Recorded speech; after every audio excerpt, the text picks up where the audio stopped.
Cuando nos detenemos a evaluar nuestra historia, automáticamente nos enfrentamos a toda una vorágine de cuestionamientos e interrogantes acerca de la procedencia del ser humano. ¿De dónde venimos? ¿Por qué? ¿Y para qué estamos en este mundo? Bien, es allí cuando aparece una serie de hipótesis, una serie de conjeturas y teorías al respecto, pero ninguna de ellas posee una explicación fehaciente. Ninguna de ellas puede tomarse como una verdad absoluta. Acercamientos relevantes que han quedado allí como si fuesen pistas, vestigios, cabos sueltos e inconsistencias.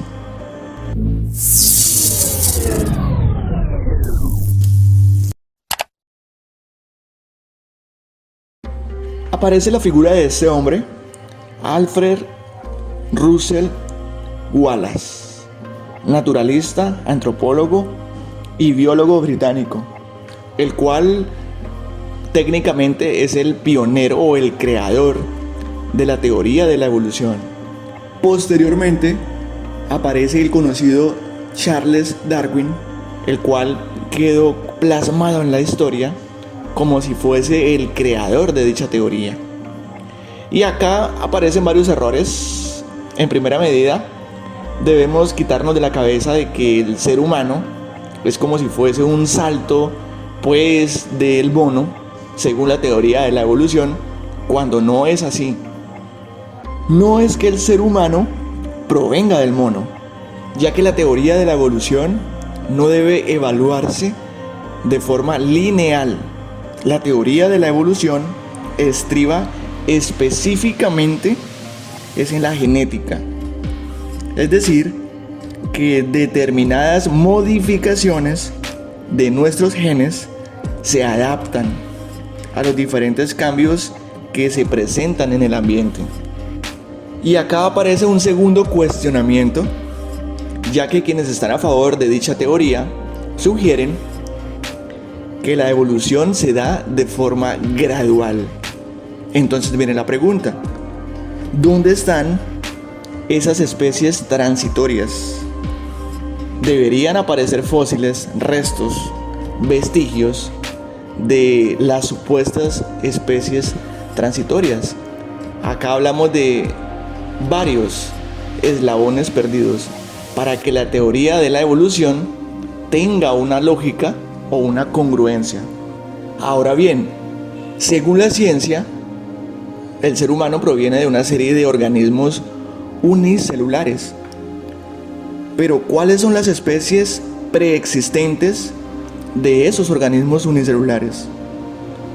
No hay, porque aparecieron de forma espontánea, o en su diferencia, si abrimos más nuestra mente, podríamos entrar a sugerir que esos organismos unicelulares fueron modificados de manera arbitraria. Y esto nos lleva a pensar de manera indirecta en otra teoría, que no es la evolución. Acá hablamos de la teoría de la panspermia, la cual tiene varios sedimentos o varias variaciones, valga la redundancia.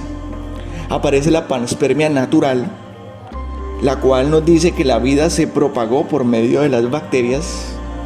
Aparece la panspermia molecular, la cual nos dice que moléculas orgánicas complejas se unificaron con toda la amalgama de aminoácidos primarios y a través de reacciones químicas originaron la vida.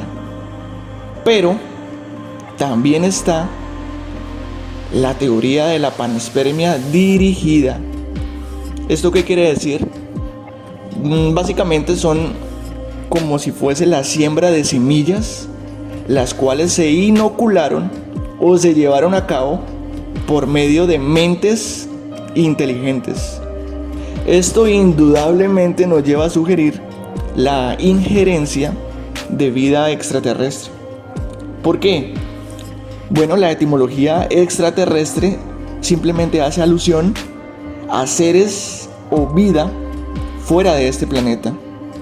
Y esto pues evidentemente le da fuerza a todo ese aluvión de relatos que están plasmados en aquellos documentos antiguos, y no hablo de la Biblia, sino de textos con miles de años más antiguos, como la historia sumeria, la cual hablaba de una serie de seres reptiles, seres alados, seres extraterrestres que vinieron acá para sembrar la vida. Lo mismo pasa en otras civilizaciones, como los egipcios y demás culturas antiguas. Entonces se habla de los Anunnaki, seres híbridos con características antropomórficas llamados como dioses. Grandes investigaciones en el ADN sugieren que este ha sido considerablemente modificado. Entonces vemos que podemos leer toda la biología evolutiva posible y jamás encontraremos una congruencia de los eventos en el desarrollo humano. Vemos que se sacan conclusiones un tanto inverosímiles, basadas en comentarios pues manipulados, como por ejemplo: quizás ahora no sea tan claro, pero hace millones de años sí. Pues esto es algo que simplemente no se puede saber.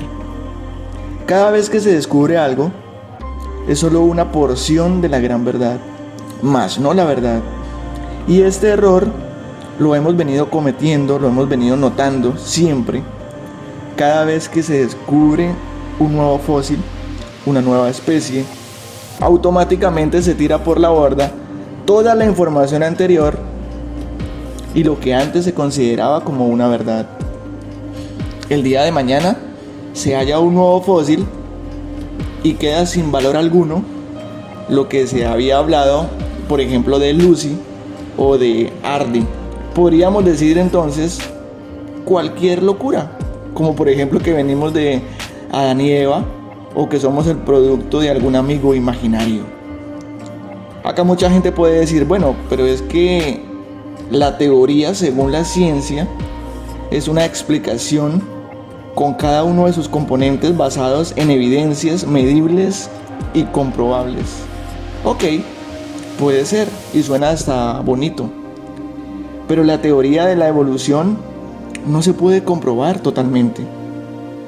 Tal vez algunos puntos poseen elementos que encajan en unos patrones congruentes, donde a partir de la observación, la experiencia y el razonamiento lógico se deduce ciertas evidencias coherentes.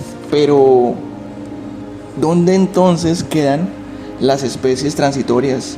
Debería hallarse fósiles mitad hombre, mitad reptil, o mitad hombre, mitad pez, etcétera, etcétera. De hecho, hay muchísimas especies que no han evolucionado, como el famoso pez pulmonado o el dipnoi, el cual se deduce como ancestro de los anfibios y por ende del ser humano, y aún sigue viviendo. La pregunta es: ¿por qué no ha evolucionado? Y no solamente este pez, sino el ornitorrinco, el escorpión, el cocodrilo, entre muchas otras especies. ¿Por qué no han evolucionado? Quizás acá la ciencia dice que la evolución se da en especies que se han visto enfrentadas a ambientes inhóspitos, lo cual conlleva a que sus genes se vean con la necesidad de ser modificados para adaptarse a ello. Pero esto es un error, porque ¿cómo es posible que los caimanes y cocodrilos no se hayan visto enfrentados a situaciones hostiles? De hecho, aparecen noticias que muestran cómo sobreviven los caimanes atrapados en los pantanos congelados de Estados Unidos. Y si leemos el artículo, encontraremos que los hocicos de los caimanes sobresalen del agua helada como mecanismo de adaptación al clima extremo. Obviamente esas especies han sido enfrentadas a situaciones hostiles, pero no han evolucionado.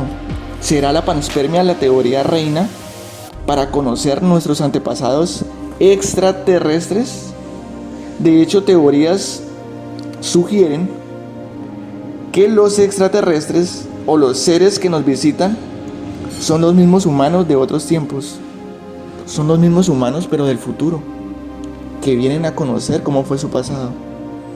Algunos análisis dicen que así como se nos representa en el imaginario colectivo, los extraterrestres podrían ser los humanos del futuro, ya que este prototipo posee las características idóneas que el humano en la actualidad empezará a adoptar a medida que el clima y el ambiente en general empiece a cambiar. En la medida en que nos empecemos a alejar del sol.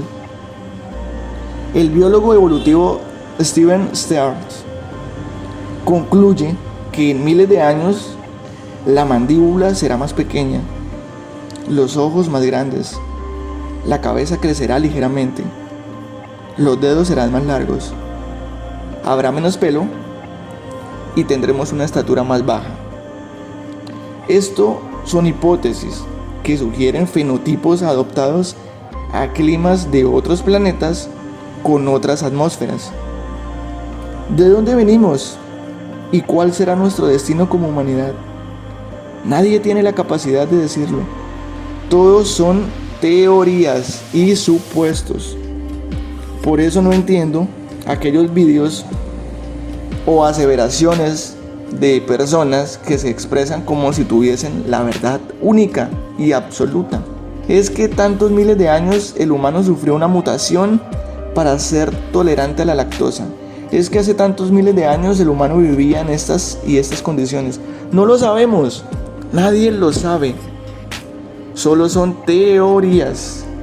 A lo mejor todo es una ilusión y estamos inmersos en un videojuego.